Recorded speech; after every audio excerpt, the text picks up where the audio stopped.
press the bell icon on the YouTube app and never miss an क्योंकि देश की तरक्की क्रेडिबिलिटी से चलती है, एफर्ट से चलती है, रिलीजन से नहीं चलती है।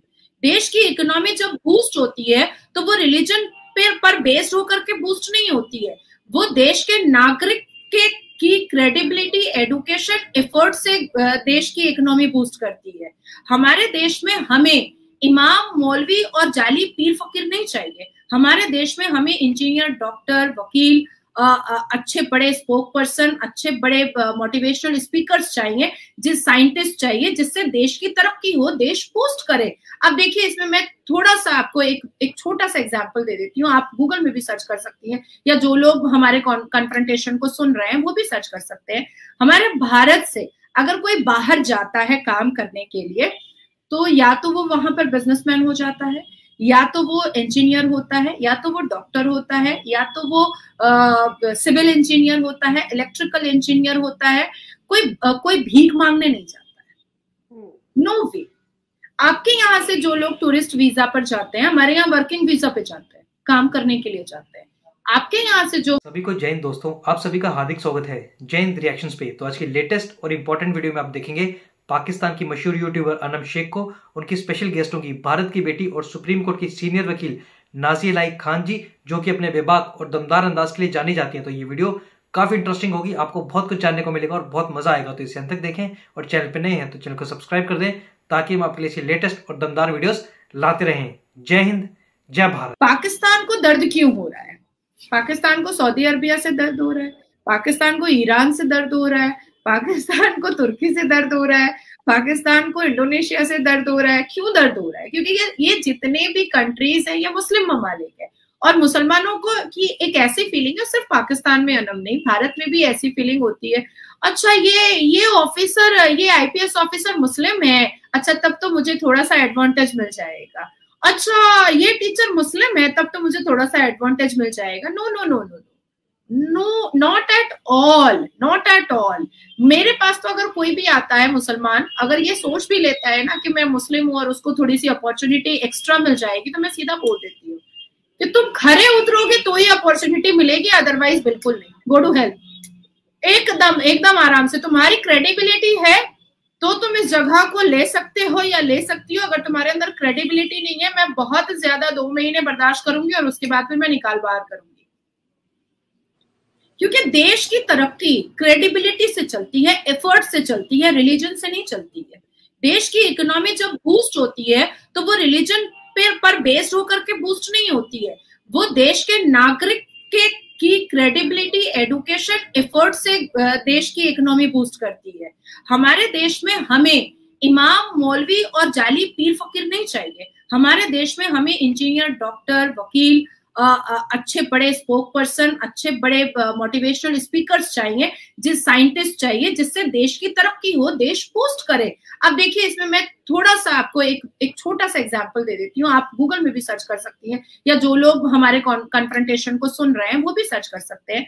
हमारे भारत से अगर कोई बाहर जाता है काम करने के लिए, तो या तो वो वहां पर बिजनेसमैन हो जाता है, या तो वो इंजीनियर होता है, या तो वो डॉक्टर होता है, या तो वो सिविल इंजीनियर होता है, इलेक्ट्रिकल इंजीनियर होता है। कोई भीख मांगने नहीं जाता है, नो वे। आपके यहाँ से जो लोग टूरिस्ट वीजा पर जाते हैं, हमारे यहाँ वर्किंग वीजा पे जाते हैं, काम करने के लिए जाते हैं। आपके यहाँ से जो टूरिस्ट वीजा पे जाते हैं, वो बुर्का पहनकर और पजामा का नाड़ा खोल करके वो वहां पर भीख मांगने के लिए मस्जिद के सामने बैठ जाते हैं। कि दुबई से लेकर, सऊदी अरब से लेकर के बाकी मुस्लिम मुल्कों को भी आपके सरकार को गैजेट भेजना पड़ता है, नोटिस भेजना पड़ता है कि भैया बुलाओ अपने लोगों को। यहाँ पर भीख मांग करके पूरे को गंदा कर रहे हैं, पूरा गंदा कर दिया है इन्होंने।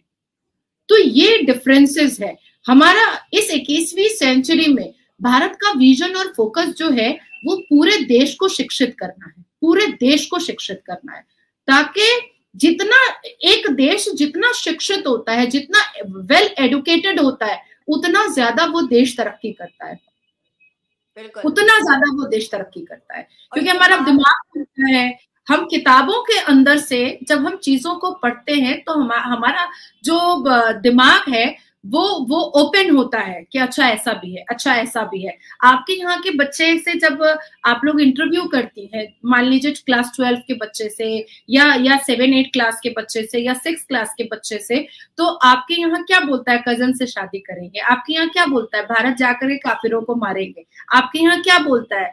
नहीं, हमको तो मौलाना साहब बोले हैं कि मरने के बाद जन्नत में 72 वर्जिन हूरें मिलेंगी हम लोगों को, और हमको मौलाना साहब बोले साइंस वाइंस कुछ नहीं होता है। आप हमारे यहाँ के क्लास 6 के बच्चे से बात कीजिए, वो आपको सारे आसमान के सितारों के नाम बता देगा।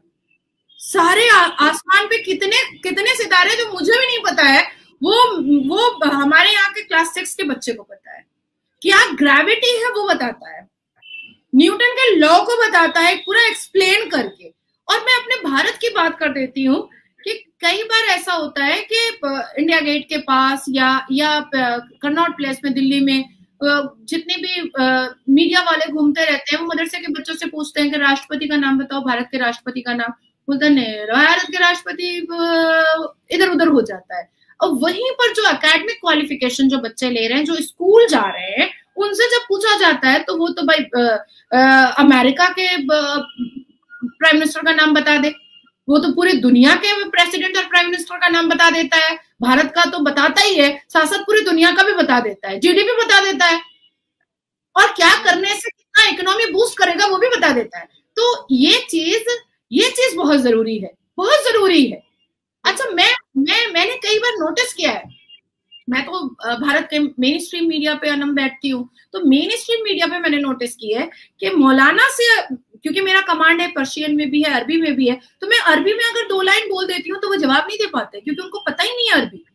वो बोलना नहीं जानते, समझना नहीं जानते हैं अरबी, मतलब कुरान को जैसे रट लेते हैं। तो दिस इज नॉट गुड ना, ये तो अच्छी बात नहीं है। मैं भी आपसे पूछ लूंगी कि प्रॉफिट मोहम्मद को छोड़ करके 25 कौन से प्रॉफिट थे जो अल्लाह के बहुत करीब थे? बताइए, नाम बताइए। आप नहीं बता पाइए, है ना, नहीं बता पाइए, बोलिए। तो हम तो ज्यादा बेटर है ना कि हमारे पास एकेडमिक क्वालिफिकेशन है, हमारे पास लॉ का इंफॉर्मेशन है, हमारे पास एजुकेशनल क्वालिफिकेशन है, तो हम तो सब, हमारे पास दीनी तालीम है, तो हम तो सब चीजों से बिल्कुल भरे पड़े हैं कि हमसे कोई कहीं से भी पूछे, कुरान का कोई भी सूरा और आयत पूछे वो भी बता देंगे, और संविधान का कोई आर्टिकल पूछे वो भी बता देंगे, इस दुनिया में कौन से देश की जीडीपी गिर रही है और उठ रही है वो भी बता देंगे। बिल्कुल मैम, इसी वजह से तो आज आप लोगों के चर्चे हैं दुनिया भर में, और आपको एंट्री फ्री मिल रही है। दुबई और सऊदी भी तो ये समझ गए हैं कि इकोनॉमी चाहिए, रिलीजन जो है वो अपना और अल्लाह का मामला है, वो इंसान और अल्लाह का मामला है रिलीजन का, लेकिन इकोनॉमी जो है उसकी बिहाफ पे ही हम इस टाइम दुनिया में चल सकते हैं। दुबई और सऊदी समझ गए, तभी तो ये जी कर रहे हैं कि आओ आओ आओ, हम हाजिर हैं, हम हाजिर हैं। अनम, एक चीज और मैं बता देना चाहती हूँ कि ये तो वर्ल्ड सर्वे है, सर्वे में रिपोर्ट आया है कि आने वाले 8 महीने में भारत जो है वो आपका आउटबाउंड जो है टूरिस्ट में, उसमें 4th पोजीशन पर जाने वाला है, पूरी दुनिया में 4th पोजीशन हासिल करने वाला है। तो जाहिर सी बात है कि इस्लामोफोबिया, ईरानोफोबिया और दुबई फोबिया सबको दिमाग से निकाल करके अभी सिर्फ देश की तरक्की और देश की उन्नति के बारे में सबको सोचना चाहिए। डेफिनेटली जब देश खूबसूरत रहता है, देश इकोनॉमिकली पावरफुल रहता है, तो देश में रहने वाले व्यक्ति भी बहुत पावरफुल रहते हैं। सही बात है, बिल्कुल ऐसे ही है मैम, क्योंकि हम लाइव हैं तो यहाँ पर बहुत ज्यादा कमेंट्स आ रहे हैं, आपके फैंस बहुत ज्यादा हैं, और हमें एक अभी ऊपर नाम चला गया है, अजय जी थे, उन्होंने भी कहा, तो मतलब काफी लोग कह रहे हैं कि हमारा सलाम दो, हमारा जय श्री राम को, और इस तरह की काफी मैसेजेस आ रहे हैं। तो आप एक दफा उन्हें लाजमी कमेंट कर दें और फिर खत्म कर दें वीडियो को।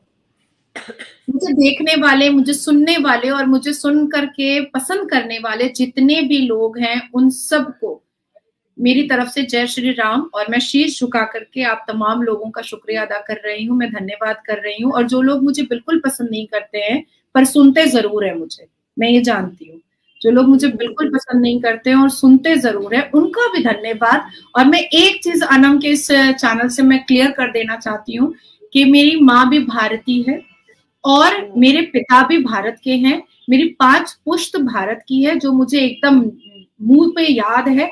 मैं किसी अंग्रेज की पैदा नहीं हूँ, मैं कोई अंग्रेज नहीं हूँ, मैं भारत की बेटी हूँ, और जब तक मेरी सांस है, मैं जिंदा हूं, मैं इस भारत की मिट्टी के लिए अपने आप को समर्पित कर चुकी हूँ और मैं भारत के लिए ही हमेशा खड़े रहूंगी। मेरा कहीं कहीं से दूर दूर से भी कोई भी मतलब फॉरेनर बोल करके या अंग्रेज बोल करके कुछ भी मेरे डीएनए में नहीं है, पूरा भारत का ब्लड है। तो ये मैंने क्लियर कर दिया है। बिल्कुल, भारत की बेटी शेर। दोस्तों, आशा करता हूँ कि वीडियो को आपने अंत तक देखा होगा और हमेशा की तरह नाज़िया लाइका जी का बेबाक और दमदार अंदाज आपको काफी पसंद आया होगा और इस वीडियो में आपको काफी मजा आया होगा। जैसे कि आपने देखा कि नाज़िया जी ने बात की भारत और पाकिस्तान की बेसिक सोच में क्या डिफरेंस है। जैसे कि हम जानते हैं जो पाकिस्तान है उसका जन्म जो है वो इसी विचारधारा पे हुआ था कि दो धर्म जो है वो आपस में साथ नहीं रह सकते, यानी टू नेशन थ्योरी पे पाकिस्तान ने जन्म लिया था। वहीं भारत आप देख रहे हैं तरक्की कर रहा है। भारत जो है वो मदर ऑफ डेमोक्रेसी भी कहा जाता है। और इन्होंने बात की मदरसा साहब बच्चों के बीच में डिफरेंस में और जो हमारे भारतीय बच्चे हैं उनमें क्या डिफरेंस है। जहां पे हमारे भारतीय बच्चे एकेडमिकली बहुत अच्छा कर रहे हैं, दिमाग बहुत तेज होता है और वो अपने करियर पे फोकस करते हैं, वहीं जो पाकिस्तानी बच्चे हैं वो बात करते हैं गजवा हिंद की या फिर काफिरों को मारने की। तो इसके बारे में आपके क्या विचार हैं? आप अपने विचार हमें कमेंट सेक्शन में लिखकर जरूर बताएं और एक बार फिर चैनल पर नए हैं तो चैनल को सब्सक्राइब कर दें ताकि हम आपके लिए लेटेस्ट और इंटरेस्टिंग वीडियोस लाते रहें। जय हिंद, जय भारत।